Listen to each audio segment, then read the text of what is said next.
Paige here from m.a.b.e.l, and today I'm going to walk you through how I made this super duper tote bag that actually holds a 20-pound Bichon. So the video will be long, and then I will break it into 4 or 5 parts so you can do it step by step yourself. This is a flying geese, or variation on a flying geese. These triangles are considered flying geese. This was a remnant. It's not a full quilt. It was sold to me as a remnant, and you can see it is not in good shape. However, I do have a new bag pattern that I think this will look really, really cool in. So I'm gonna give that a try. Hopefully it will work out, but it is fairly damaged. It also has a little bit of dry rot around the edges, and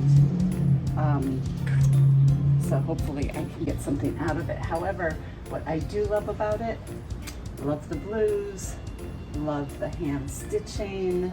It's nicely done hand stitching. So the quilting is also nicely done. Like, her circles are really, really good. So I think if I can salvage enough of this, I can get a pretty neat couple of bags out of it, I think.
So right now I am going to patch over the weak spots with patches from the original quilt that are in better shape.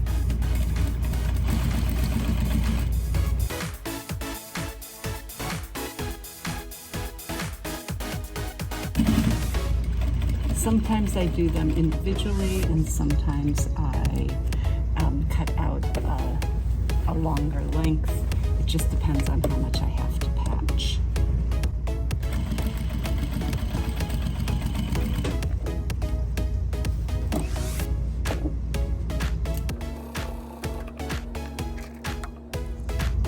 There you can see the patch, and it just sort of blends right in, and the blue indigo triangles are in just much better shape, so I think that gives the bag some more integrity. Here's another spot on the second piece I was able to cut out.